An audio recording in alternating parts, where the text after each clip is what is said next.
The crypto market is putting in some wild moves and everybody is watching price charts or ETF flows. But meanwhile, in the shadows, governments around the world are gearing up for a New Year crackdown on crypto with rules and regulations that will change the industry forever. So, in this video, we're going to give you the rundown on exactly how things are changing in 2026, what that means for you, the crypto user, and what that means for the crypto market. My name is Guy, and if you care about the future of crypto, this is one video you can't afford to miss.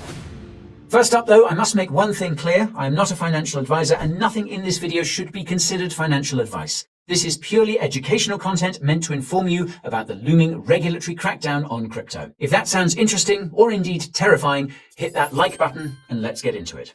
So, countries around the world are stepping up crypto regulations. But how exactly? Well, let's first look at what's happening for the UK, dear old Britannia. From the 1st of January 2026, crypto exchanges, brokers and custody-style platforms serving UK customers will start collecting detailed user transaction data. And that data will be handed over to His Majesty's Revenue and Customs, or HMRC, the UK's tax authority. For UK traders and investors, that means your name, date of birth, home address, country of residence, and even your national insurance number or unique taxpayer reference. Then, for each transaction, they want things like the value, the asset, the type of transaction, and the number of units. And this isn't just a passive store that data somewhere operation.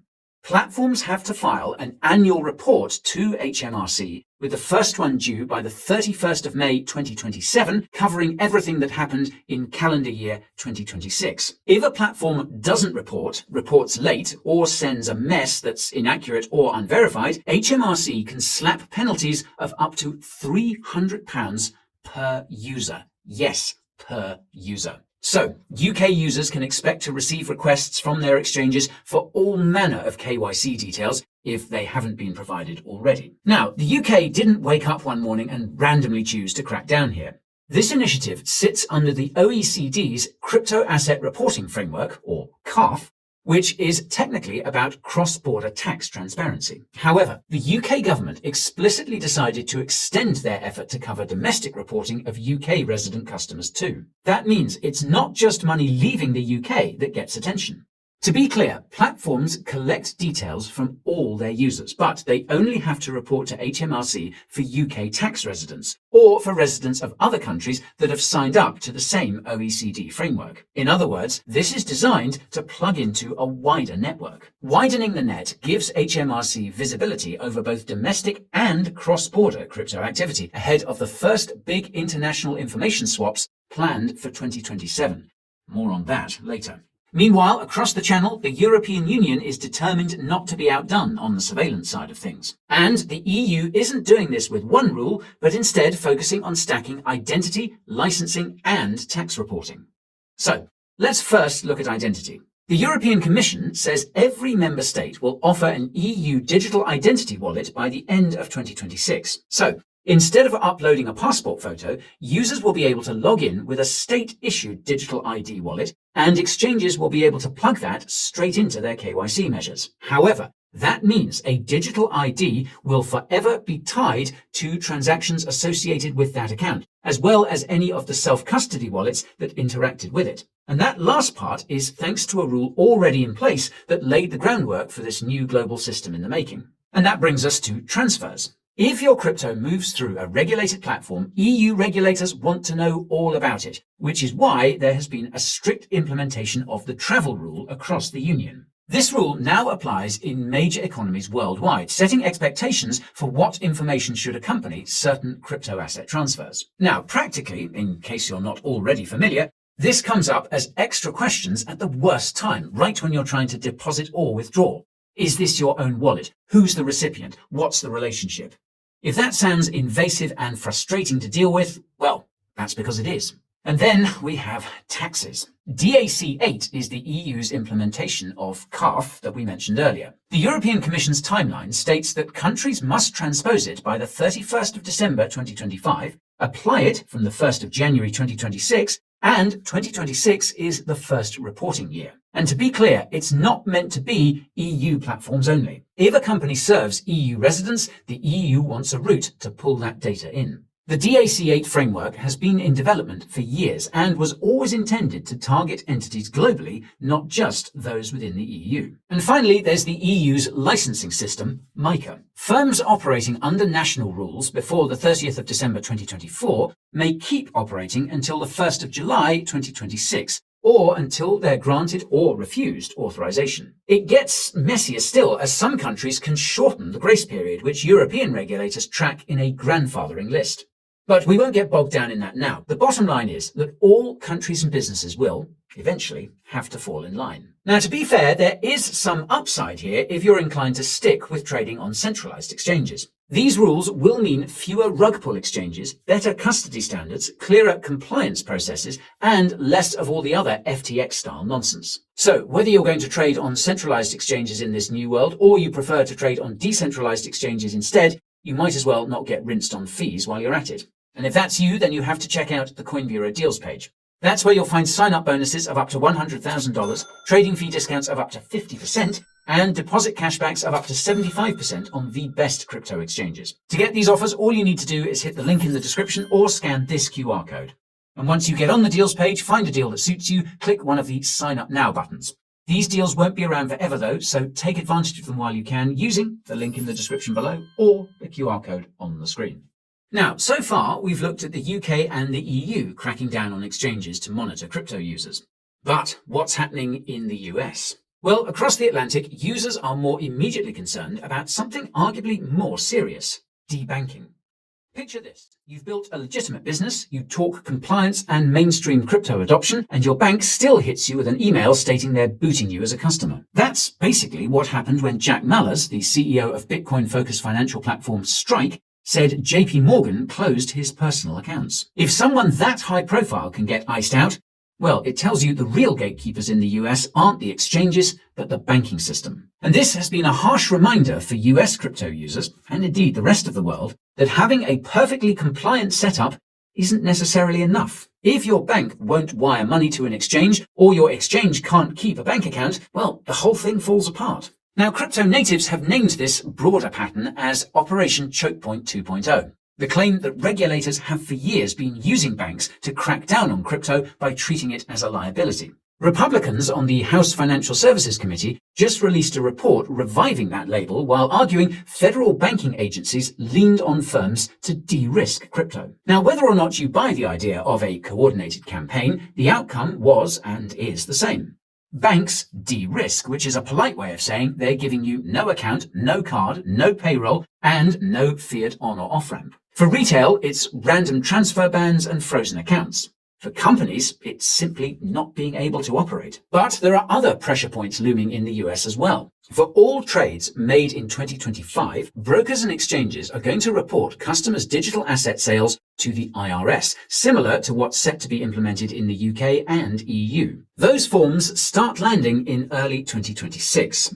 And that means exchanges will hand the IRS a clean list of what users sold, when they sold it, and for how much. So it appears privacy is also under pressure in the US. Now, at first, these forms have focused on the sale amount, basically how much money you got when you sold your crypto. They haven't had to include your basis yet, which refers to what you originally paid for that crypto.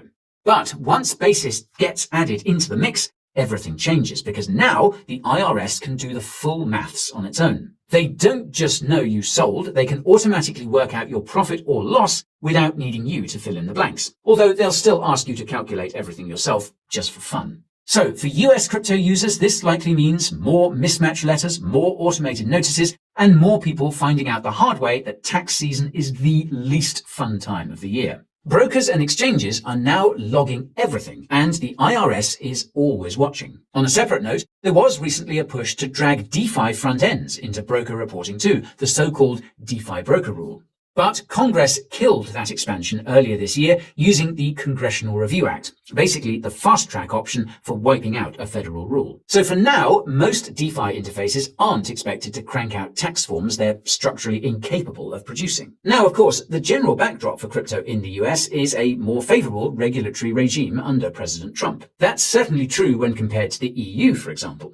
Still, most people touch dollars at some point, and the US is cleaning up the dollar side of crypto, all while overzealous regulators continue to crack down on high-profile individuals who are seemingly doing everything right. Now, you've probably noticed a bit of a trend here, that major economies are taking similar approaches to tightening certain crypto regulations. It almost seems coordinated. And well, that's probably because it largely is. The engine behind this is that OECD initiative we mentioned earlier, the Crypto Asset Reporting Framework, or CARF. This tells crypto platforms what customer and transaction info they need to collect, so tax authorities don't have to play detective. Now, the OECD argues that CARF exists because crypto can let money slip past the older reporting system when activity moves out of banks and into the crypto ecosystem. And 2026 is the big year that sees this system start. The OECD's latest CARF commitment list shows a big group of jurisdictions aiming to start exchanging CARF data in 2027. So 2026 becomes the first big capture year, and 2027 is when the cross-border file swapping starts. And it isn't just the EU and the UK. 27 jurisdictions are lining up to join in 2028, including Australia, Canada, Hong Kong, Singapore, and the UAE. Currently, the US is set to undertake first data exchanges in 2029. However, it may end up joining sooner than that, subject to legislative procedures. So, what does this look like for you in real life? Well, your exchange or broker compiles a yearly report of your activity, attaches it to your identity, and sends it to the tax authority where you're considered resident. So, if you've got accounts across borders, those reports can be lined up against each other. And if your tax return doesn't match what the platforms reported, that's when you get the fun surprise. Emails, questions, and deadlines to explain your activity. And don't assume this only hits full-time traders. One swap you forgot about, paying for something with crypto, bouncing coins between platforms, even just keeping sloppy notes, any of that could create gaps between what you report and what gets reported about you. As it happens, we've already seen some signs as to where all of this is headed. In the UK, HMRC sent nearly 65,000 nudge letters in a single tax year to people it suspected weren't reporting crypto properly. And sure enough, the new CARF-style reporting coming in 2026 will give HMRC easier access to exchange data. What crypto is left with are fewer gaps and more automated follow-ups. For exchanges, the effects will be considerable. Compliant exchanges become either the safe default or the only option, as the grey stuff gets harder to access from normal bank accounts and most countries. And in relation to users, they can expect to be geo-blocked from more exchanges that don't comply with local regulations. Another element here is that smaller exchanges will likely find it harder to remain fully compliant, as these systems can be costly. If you've ever seen large crypto businesses advocating for stricter regulations in certain areas, this might be part of their rationale. So, that's just to say that we may see a shake-up in the crypto exchange sector over the next few years. This all might make crypto more institution-friendly, but many argue this means we're drifting ever further away from the traditional crypto ethos. So, it's clear to see that these new rules and regulations will change the crypto landscape. But what kind of impact will this have on crypto markets themselves? In crypto, centralized exchanges have been more than just trading venues. They have practically been the default home for retail crypto. People continue to park coins there for months or years, using them like personal wallets, and have even treated them as de facto bridges to move tokens across chains. However, it's not hard to see why this might change when people realize that every centralized exchange or CEX transaction is being monitored while pinning a digital identity to a user's actions. And where might that liquidity go? Into self-custody. Now, that doesn't mean everyone becomes a hardcore on-chain purist, but it does mean more people will be pushed to go more crypto native. And needless to say, this is where decentralized exchanges or DEXs stand to benefit. On-chain will begin to look all the more attractive if it offers more relative privacy by default.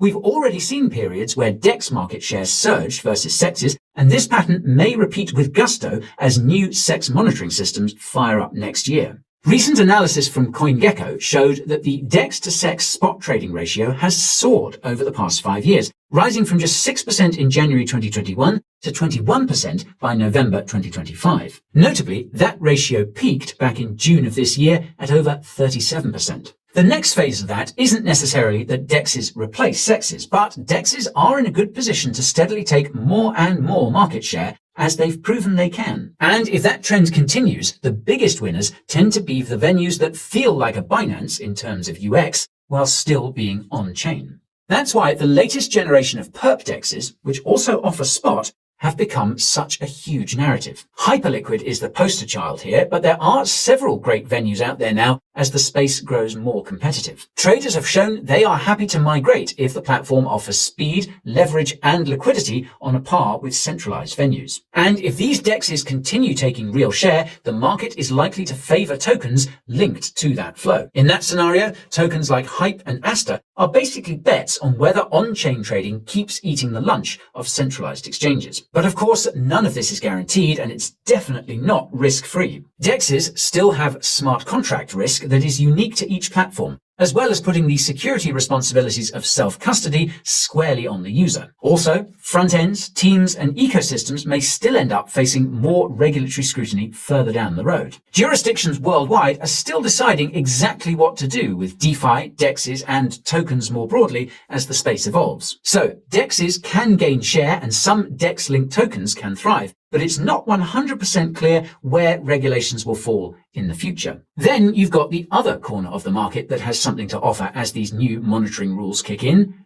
privacy coins. Coins like Monero and Zcash exist to keep on-chain details private. Obvious appeal in a world where governments are stepping up their efforts to monitor your every move. But the same thing that makes privacy coins appealing to users can make them radioactive to regulated platforms. Binance and other leading exchanges delisted Monero in February 2024 due to regulatory concerns. It could therefore become harder to trade these coins as big exchanges back away from anything that makes compliance difficult. So, while privacy coins can pump hard, as Zcash recently demonstrated in glorious fashion, they also carry liquidity and exit risk as the list of easy on and off ramps shrinks. Then there's the privacy tools sector, mixers, coin joins, and other ways people try to stop on-chain analytics from building a perfect profile of their wallets. And users don't need to be doing anything illegal to want that. They might just not want their salary, savings, trades, and spending to be one public dossier. Nonetheless, the market impact here could be messy. If more people reach for these tools, regulators may end up treating the entire category like a red flag,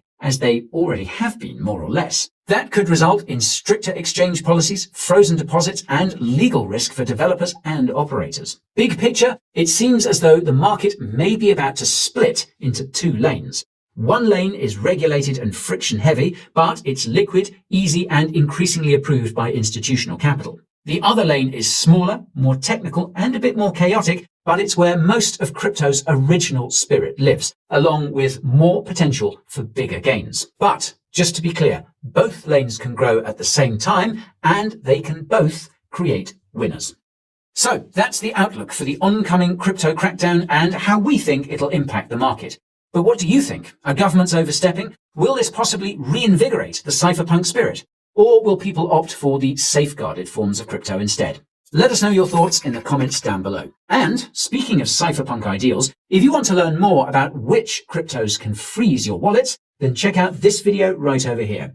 That's all for now though. As always, thank you for watching and I'll see you next time. This is Guy, over and out.